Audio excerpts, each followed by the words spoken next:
And welcome back to The Factor Uncensored. They're just a phone call away for anyone experiencing domestic abuse.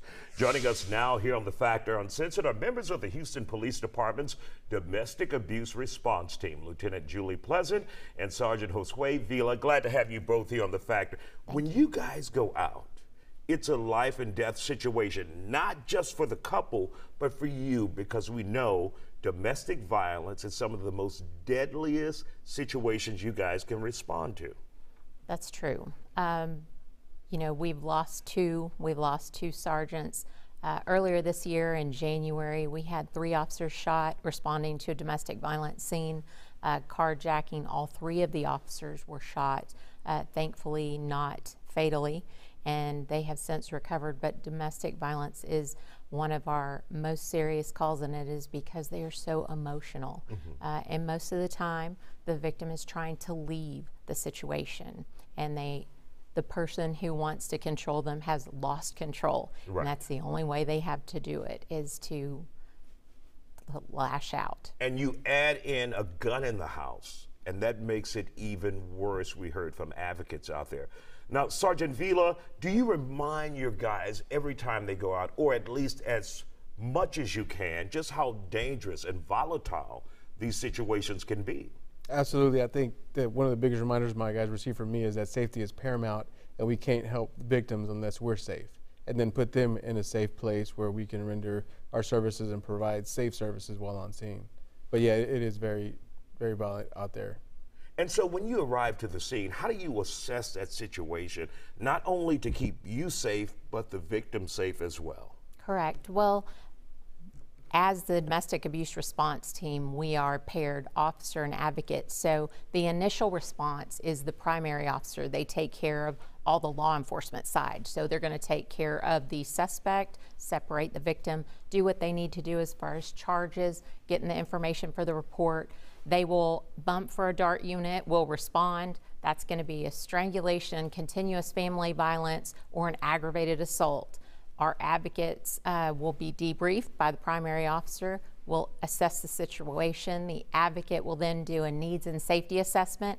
It is not a cookie cutter approach. Everything is customized for each victim, and we will give those resources to the victim as they need them. So if it's immediately a need for emergency shelter, we're going to do that. If it's food, if it's clothing, if it's long-term referrals like counseling and skills training, even financial assistance and financial training on how to do a financial plan for themselves, all of that it comes in collaboration with our partners, our community partners, which without them this wouldn't be possible. And you guys are almost like counselors as well when you walk out on those scenes and you're dealing with a very volatile situation, like you said, financial information, how to escape or how to plan your way out. It's a tough job.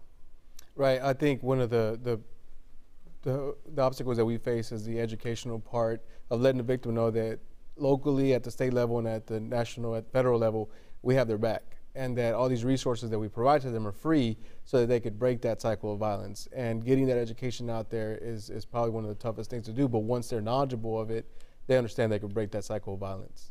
And Lieutenant Pleasant, this is one of the questions I always have for my experts. When you're dealing with someone who's going through domestic violence, how do you make them see, oh, I'm not just having a fight with my husband or my boyfriend, you're being abused? Right. Sometimes that isn't recognized. What we have is a DART scene report, and it will ask questions like, does your partner have a weapon in the home? Has he threatened you? Has he threatened your children? Has this happened before? If so, how many times in the last 12 months?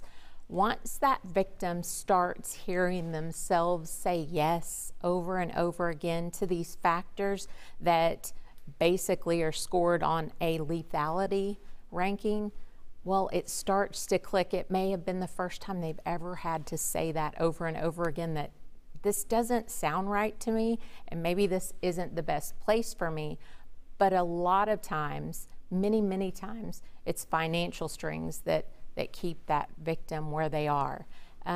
So sometimes that doesn't, many times it's also when that abuser decides to take it out on the children. So that's the straw that will break the camel's back and make that mind turn. You can do what you want to the mother, but when it comes to children, that's it. They're ready to go. And how difficult is that for you all to see as responding officers on the scene, that not only has a mother been abused, but the children have been abused as well? Well, for us, it's really difficult because now you're going to have to enter CPS, but and I'm mother sorry, or as whether, a person, for you as a person, seeing as a person, whether it's man or woman, seeing the abuse and not allowing that victim, they have to make up their own mind. We can't make it up for them. So it's really difficult, I think, for law enforcement and our victim advocates to take a step back and allow that victim to decide. But the great thing is, if they don't decide that night and DART does make the scene, they know we're there the next time something happens. They know DART is available for them, and they know resources are there, because whether they want the assistance that night or not, they're still going to get the information in their hand. So they know the resources are available. So it's easier for us to walk away knowing they don't want it, but we have the resources and they're aware of it for next time. Well, we want to thank you guys for the job that you do, and we appreciate you joining us on The Fact, staying up late with us.